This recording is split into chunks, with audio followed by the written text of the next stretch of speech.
নমস্কার, খবরটা কি জানতেন সেগমেন্টে আজকে এলাম একটা নতুন খবর আমাদের হাতে দফতরে এসে পৌঁছলো।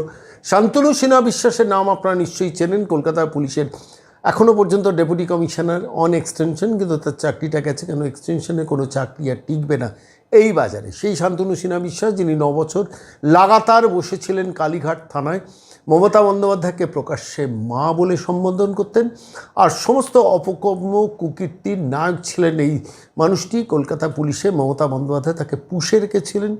ইডি তার বাড়িতে হানা দেয়, প্রায় 21 ঘন্টা তার বাড়িতে তল্লাশি করে এবং তাকে বারবার এনফোর্সমেন্ট ডিরেক্টরেট সিজিও কমপ্লেক্সে ডেকে পাঠাচ্ছেন, কিন্তু তিনি যাচ্ছেন না।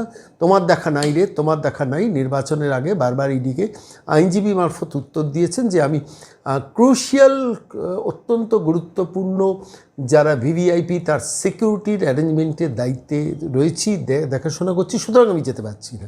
আচ্ছা, নির্বাচন তো চলে গেছে, 4 তারিখ রেজাল্টও বেরিয়ে গেছে। তিনি যাকে দেখাশোনা করতেন, যার সিকিউরিটি দেখাশোনা করতেন, অন্তত রাজ্যের মুখ্যমন্ত্রী মমতা বন্দ্যোপাধ্যায় ছিলেন যখন, তার সিকিউরিটি দেখাশোনা করতেন, অন্তত তার তো ইন্টারপ্রিটেশন তাই ছিল। তাহলে 4 তারিখের পর আজকে প্রায় 13 তারিখ হয়ে গেল, এখনও পর্যন্ত তার দেখা নেই কেন? 5, 6, 7, 8, 9, 10, 11, 12, 13, 5 দিন, ওই 9 দিন চলে গেছে, এখনও তার দেখা নেই। এনফোর্সমেন্ট ডিরেক্টরেট এর মধ্যে খুব ইন্টারেস্টিং একটা কাজ করেছে। ইডি সরাসরি তিনি যেখানে সিকিউরিটি দেখাশোনা বলেছিলেন, ডিরেক্টর সিকিউরিটিজকে এনফোর্সমেন্ট ডিরেক্টরেট চিঠি দিয়ে বলেছেন এই লোকটিকে একে পাওয়া যাচ্ছে না, ইমিডিয়েটলি একে আমাদের এখানে পাঠানোর ব্যবস্থা করুন। কেন তিনি ডিরেক্টর সিকিউরিটির আন্ডারে দায়িত্বে ছিলেন মমতা বন্দ্যোপাধ্যায়ের সিকিউরিটি দেখভাল করার ক্ষেত্রে। তাহলে শান্তনু সিনহা বিশ্বাসকে বলুন ইমিডিয়েটলি ইডিকে রিপোর্ট করতে। এটা যেমন একদিকে হয়েছে, অন্যদিকে আমাদের কাছে একটা খবর এসছে যে তিনি ঝাড়খণ্ডে পালিয়েছেন। পালালেন, আর কত দূরে পালাবেন? এক ভানুয়াতুয়াতে যদি ভাইপো পাঠিয়ে দিয়ে থাকেন সেটা স্বতন্ত্র, কিন্তু ভাইপোরা সেই ক্ষমতা নেই যে শান্তনু সিনহা বিশ্বাসকে ভানুয়াতুতে পাঠাবেন। লাস্ট যা খবর, বিভিন্ন ডিজিটাল মাধ্যমে খবরটা এসছে আমাদের কাছে, যে শান্তনু সিনহা বিশ্বাস ঝাড়খণ্ডে কোনো একটা জায়গায় আত্মগোপন করে আছেন, সম্ভবত জামশেদপুরের আশেপাশে। স্বাভাবিকভাবে খবরটা পাওয়ার পর একটু কৌতূহলী মন খোঁজখবর নিতে শুরু করলাম এবং শেষ পর্যন্ত যা খবর পেলাম, পুলিশের সোর্সেই খবরটা পেলাম যে Shantanu Sinha Biswas has been detained somewhere within the area of Jharkhand, জামশেদপুরের আশেপাশে কোনো একটি অঞ্চলে তাকে ডিটেইন করে রাখা হয়েছে।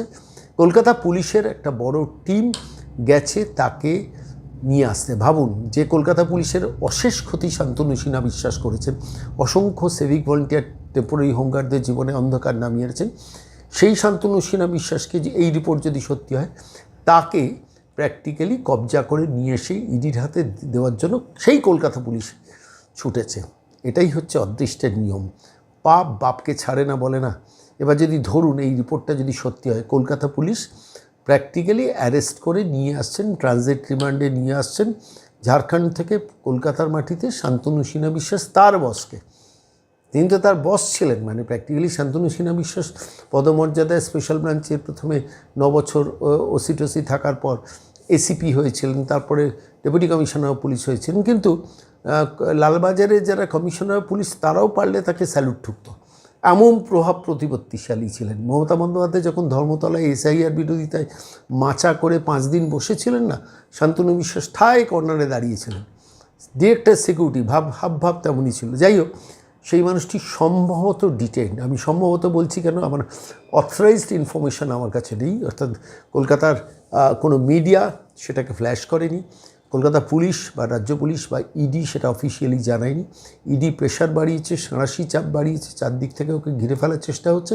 তার মধ্যেই খবরটা দফতরে এলো যে Shantanu Sinha Biswas has been detained ঝাড়খণ্ডের কোথাও, তাকে আনতে কলকাতার পুলিশের টিম রওনা দিয়েছে। খবরটা আমি আবারও বলছি, খবরটা সম্ভবত বলা দরকার, কিন্তু খবরটা খুব ইন্টারেস্টিং বলে খবরটা কি জানতেন এই সেগমেন্টে আজকে নিয়ে এলাম।